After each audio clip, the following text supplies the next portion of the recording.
Hi student, आज की इस वीडियो में हम लोग थ्योरम 6.1 क्लास 9th के को सॉल्व करेंगे, जो कि आपका स्टेटमेंट देख सकते हैं क्या लिखा हुआ है।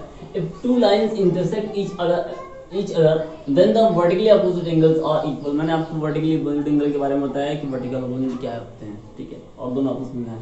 तो इसको हमें प्रूफ करना है, और प्रूफ करने के लिए लेट एज्यूम कर लेते हैं।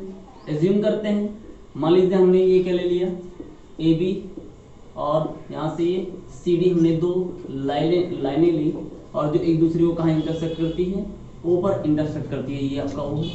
तो हमें बताना क्या है, हमें बताना है कि ये एंगल इस वाले की इक्वल है, और ये वाला एंगल, ठीक है, ये जो एंगल होगा वो इस वाले एंगल की इक्वल है। स्टेटमेंट ये कह रहा है, ठीक है, आपका ये स्टेटमेंट है, इसको प्रूफ करना है। चलिए देख लेते हैं। तो किसी भी थ्योरम को प्रूफ करने के लिए आपको वर्ड क्या चाहिए, सबसे पहले एक चीज गिवन होता है, दूसरा टू प्रूव, और थर्ड नंबर कंस्ट्रक्शन, और लास्ट आपका जो होता है वो प्रूफ। इतने स्टेप को हम फॉलो करते हैं, ठीक है। कंस्ट्रक्शन कभी हो भी सकता है और कहीं नहीं हो सकता है, लेकिन ये गिवन, टू प्रूव और जो आपका ये प्रोसेस है वो उसको यहाँ पर दिखाया जाता है। तो इन सब चीजों को हमको ध्यान रखना है। 4 स्टेप हमारे होते हैं किसी भी थ्योरम को प्रूफ करने के लिए। सबसे पहला गिवन, और गिवन में आपको एज्यूम भी करना पड़ेगा। यहाँ पे देखिए, आपने एज्यूम किया क्या है, ए बी और सी डी दो स्ट्रेट लाइनें हैं, एक दूसरे को इंटरसेक्ट करती है यहाँ पर ओ पर। Given let A B and C D intersect each other at point O. मान लिया कि ये दोनों एक दूसरे को पॉइंट ओ पर क्या करती हैं, इंटरसेक्ट करती हैं। हमको प्रूफ क्या करना है, टू प्रूफ करना है क्या, angle A O C is equal to, ये वाला एंगल इस वाले के एंगल हो जाएगा बी ओ डी के angle B O D, and ये तो एंगल हुआ, और दूसरा एंगल ये है, angle A O D is equal to angle B O C. ठीक है, मुझे ये प्रूफ करना है कि दोनों आपस में क्या होते हैं, इक्वल होते हैं। कंस्ट्रक्शन इसमें कुछ भी नहीं करना है, डायरेक्टली आपका कहां से स्टार्ट होगा, प्रूफ से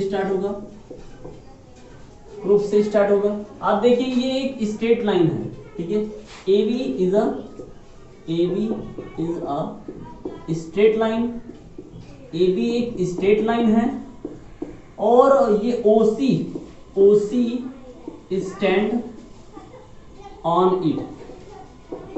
ओडी क्या करता है, इसके ऊपर गिरता है। तो आपको मैंने बताया कि अगर ऐसे सीधे लाइनें हो और ये कोई लाइन उस पे गिरता हो, तो यहाँ जो एंगल ये बन जाते हैं, दोनों एंगल, इनको हम लीनियर पेयर कहते हैं, और ये दोनों कितने होते हैं, 180 के होते हैं। तो अगर मैं ओ बी क्या कह रहा हूँ, तो इस तरफ भी या इस तरफ, ओ हमने ओ सी कहा है, ओडी भी क्या है, इसी पर स्टैंड करता है। तो हम किसी एक को लेकर के चलेंगे, तो हमने मान लिया ओसी स्टैंड कर रहा है ऑन इट, तो यहाँ एक एंगल ये और दूसरा एंगल ये हो जाएगा। इस वाले एंगल का नाम है क्या, ए ओ सी, प्लस यहाँ वाले एंगल का नाम है B O C is equal to 180।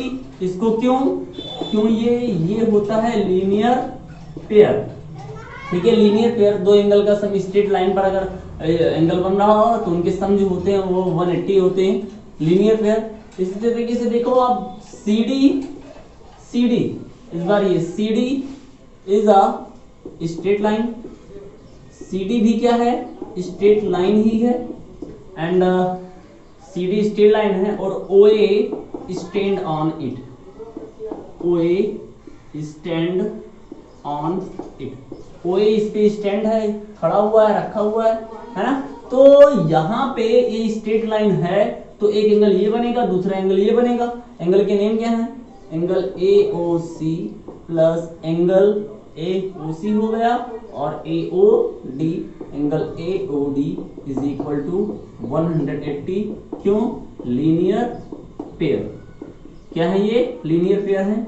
इस वाले इक्वेशन का नाम फर्स्ट देते हैं, इसको सेकंड देते हैं। आप देखिए, from equation first and equation second. Equation second की राइट हैंड साइड इक्वल है, तो लेफ्ट हैंड साइड भी क्या हो जाएंगे, इक्वल हो जाएंगे। A O C plus angle B O C is equal to angle AOC plus angle AOD, और आप देखिए इसको हम कैंसिल आउट देंगे, AOC OC यहाँ भी दोनों कैंसिल आउट हो जाएगा, क्या हो जाएगा angle BOC is equal to angle AOD। ये हमारा प्रूफ हो गया, पहला प्रूफ हो गया। और इसी तरीके से हम कह देंगे भाई प्रोसेस फिर अगेन यही अप्लाई करना पड़ेगा, तो similarly angle AOD is equal, sorry angle AOD नहीं, एंगल AOD तो प्रूफ कर लिया, यार तो प्रूफ हो चुका है, angle AOC is equal to angle BOD, ये क्या हो जाएगा हमारा प्रूफ हो जाएगा। Okay student.